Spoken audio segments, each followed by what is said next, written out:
and then I'm scrolling and scrolling and scrolling, and they're telling me their entire life history. I'm not going to spend time sifting through that. Hey everyone, it's so great to see you. I'm really excited about this conversation today, because it's been coming up a lot, both in our conversations with executive job seekers and board seekers. So wherever you're at in that journey, this will absolutely resonate. Before we get started, I'd love to know where everyone's joining us from. If you could pop in the chat where you're joining us from, that gives us an idea of, number one, who's on the call with us, and number two, it gives you an opportunity to network with each other.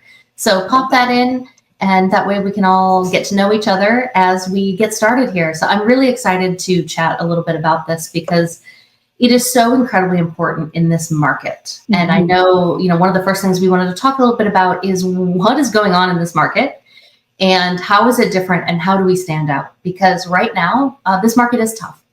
People are getting jobs. I don't know about you. My feed in LinkedIn was flooded about a week ago with job updates, which was really exciting. People are moving along, but the process is lengthening. It's taking a lot longer, especially at the senior levels, to land a job. Interview processes are taking 5 months plus for any given opportunity and 7 rounds or more. And so this is a lengthy process, and it means you have to have a lot of irons in the fire to keep the process moving, keep momentum up in your search to finally land that offer.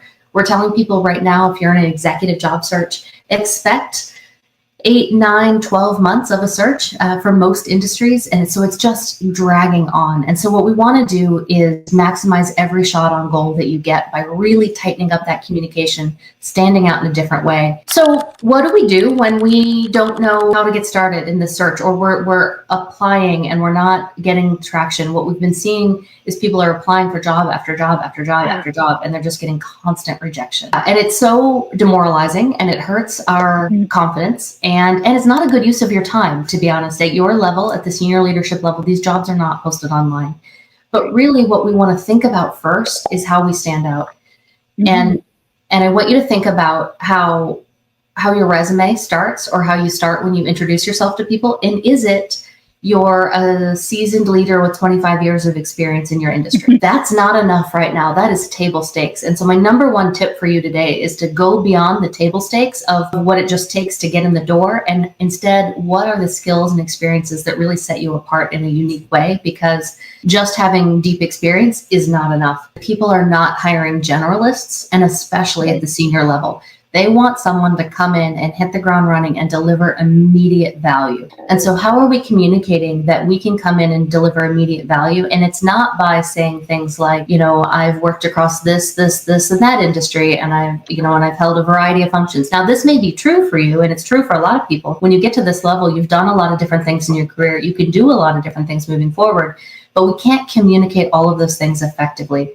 We need to remember that our resume, our networking conversations, our search strategy in general is all a marketing exercise. And we are marketing to an audience. And to market to that audience, we have to know what their pain points and their challenges are. And then how are you uniquely equipped to solve those challenges? Because once you know your audience, then you can speak directly to that audience. What are your accomplishment stories that can demonstrate us doing those things? Because now, once we think about, going beyond the table stakes of 25 years of experience or whatever it is, we also need to get out of the frame of reference of telling people we have experience and instead show them we have that experience. We need to prove that experience in a way that's compelling and meaningful, and a great way to do that is an accomplishment story. One of the other things that I see missing a lot, even in senior leadership resumes, is that we get so focused on our accomplishments that, grow business and reduce costs and things like this. And all of these are incredibly important. And we need to infuse more of our people leadership as well. And I see that missing from a lot of executive level resumes. And when I say people leadership, I say things like, have you grown, scaled, stood up a team? Have you, what does your retention rate look like? And how does your retention compare to the rest of the industry or maybe other areas in the company?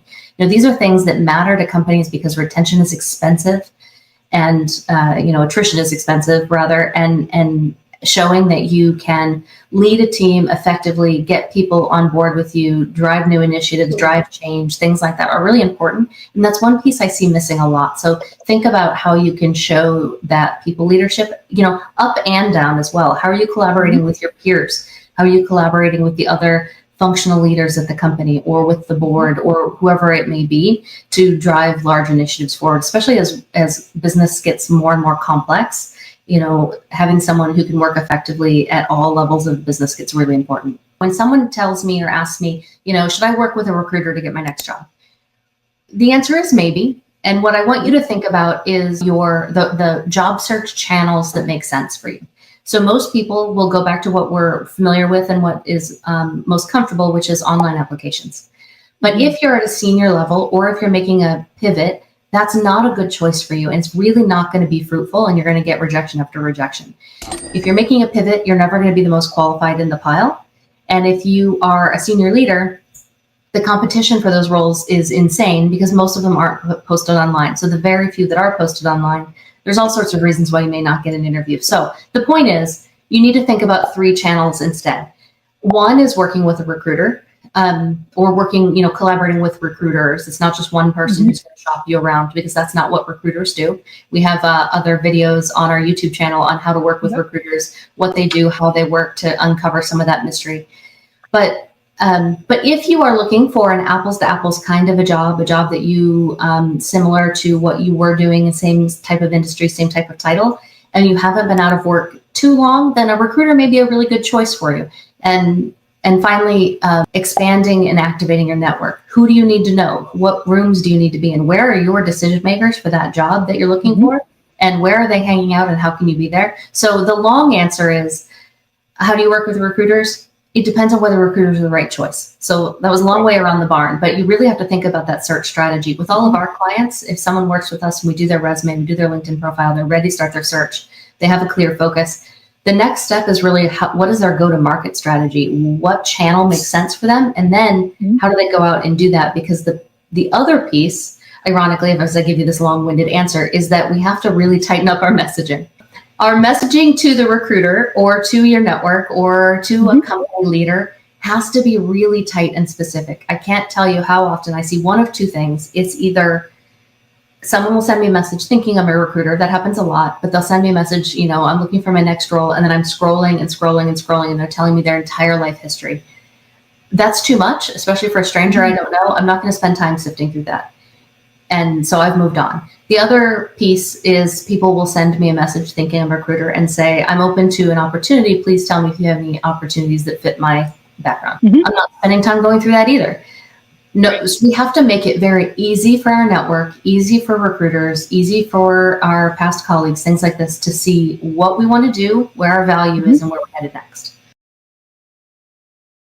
When we think about networking, we think about going to those horrible events where we're all passing out business cards and giving our elevator pitches and things like that. And that is not what we mean. What we're talking about here is strategically networking into the areas you need to be in. I see a lot of job seekers who are amazing networkers will have virtual coffee after virtual coffee after virtual coffee with everyone they know, talking about their job search, which is important, but it's very transactional and it's not strategic.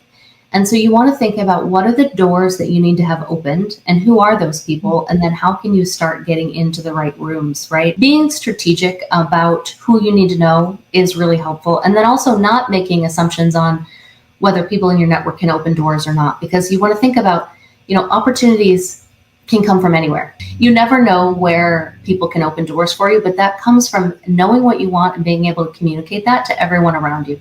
Here's what you're looking for. Here's, open to a new role. Having conversation and getting comfortable with that is really important. Don't forget your current and past coworkers, who you work with now. All of those people are now in your network, and who used to be there and now they left, and now you have a brand new network at all of their new companies. Right? Because if you think about it as a spider web, it's continuing out further. So mapping out who you used to work with, and then also all your past clients, vendors, partners, things like that. It goes beyond just people you meet at these kinds of events. It's really anyone that you've worked with in the past. And as we wrap up here, I know we're coming up to the top of the hour. I would love for everyone to pop in the chat what tip was meant for you today. What are you going to be able to take away that you feel like was helpful for your search? We'd love to know what resonates with you all. Next week, we're going to be digging into really a lot more tactical advice on the executive resume, specifically what should be included, how to stand out. So we're going to dig a lot deeper into the resume portion.